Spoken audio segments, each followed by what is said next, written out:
Rather, speaking the truth in love, we are to grow up in every way into Him who is the head, into Christ. Hello, I'm Steve Ingram, and today let's talk about where you can find reliable health information. Where do you find reliable health care information? As Bible believers, we know we can go to the Bible and read it, and that's the definitive answer, whatever the Bible says.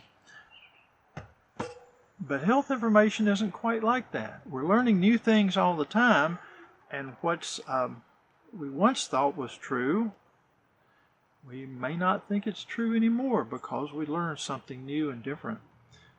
And sometimes people are trying to sell us something, and who do you know to trust? Well, that's a little harder. Most of us get our healthcare information by searching Google, looking things up on the internet, using our smartphones and seeing what it says, or checking out Facebook or some other social media outlet. But can you rely on that? Well, there's some principles and ways you can figure out what's really reliable if you're looking at the internet. First of all, let me tell you where much of our healthcare information comes from. Researchers do some research. They look at a bunch of people, see what's going on, and get their information all together, and then they write up a paper, and then get it published. Well, that's called primary literature. And then somebody reads that paper and says, "Oh, this will make a good news story." And then they write up a news story, and it's the news stories that we get. The reporter may be an expert in the field and may really do a good job of telling us what the paper said. Sometimes they're not experts. They just have a pretty good idea, and sometimes they may get the message wrong by accident. So, how do you know? Well, even looking at primary literature, there are challenges to interpreting that, but we won't go into that at this point. If you're looking up information on the website somewhere, look at that website. If the information is more than 3 years old, it's probably too old to rely on. Healthcare information is changing that fast. So look at how old it is. Look at the credentials of the person who's telling you the information. Are they qualified in the field they're talking about? I'll give you an example. The other day I saw a television program, and that they were talking about something that was seen in the sky, and had a person that was talking and he sounded like he knew what he was talking about, but they gave his credentials, and he's an entomologist. Well, an entomologist studies insects and bugs and things like that. So I find it really hard to believe what he has to say about something in the sky. He may know about it, but his credentials don't support that. So look to see who's writing it. If it's nutrition, perhaps a registered dietitian should be who's writing it. And look to see who's writing it. On the website, look to see if you can tell the difference between the website content and the advertisements. Sometimes it's really hard to tell the difference. Are they trying to sell you something? Is it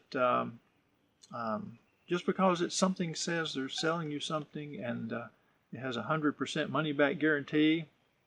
That doesn't mean it works. All it means is there's a money back guarantee.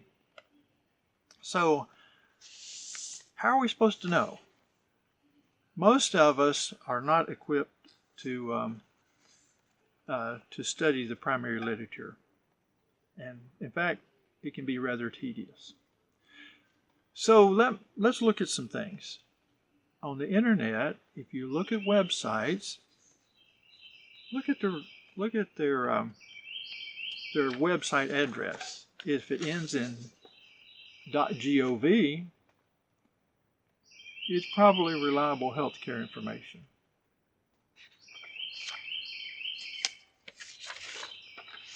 If it ends in .edu, the .gov is government, edu is education. For example,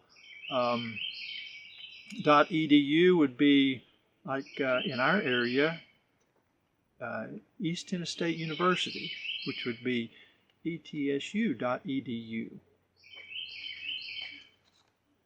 It's generally good healthcare information there that you can rely on. Also, if it's a .org, .org is for organization, and in our area, validhealth.org is a reliable source of healthcare information. Additionally, if you are looking on the internet and want to go directly to some place that tells you a whole lot about healthcare and is up to date and is generally quite reliable, you can look at Medline Plus.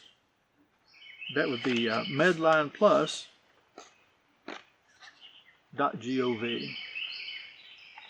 So Medline Plus is put out by the National Institutes of Health and the National Library of Medicine.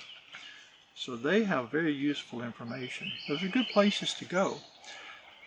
Sometimes we get conflicting information, and it's hard to make sense of it. In that case, it's helpful to talk to a healthcare professional who's familiar with that type of information. And there's a lot of different healthcare professionals, and each one has their own specialty. Some people will know more about one thing than another. So it helps to find someone who's familiar with that particular area. So these are some ways you can look at healthcare information and find out what's really useful and what's really something that you can rely on.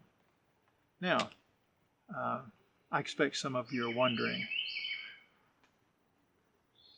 why should we trust Steve on this? Why should we believe what he says? Because I've told you, you can't believe everybody that puts something out on the internet. Well, I'll give you my credentials and you can judge for yourself.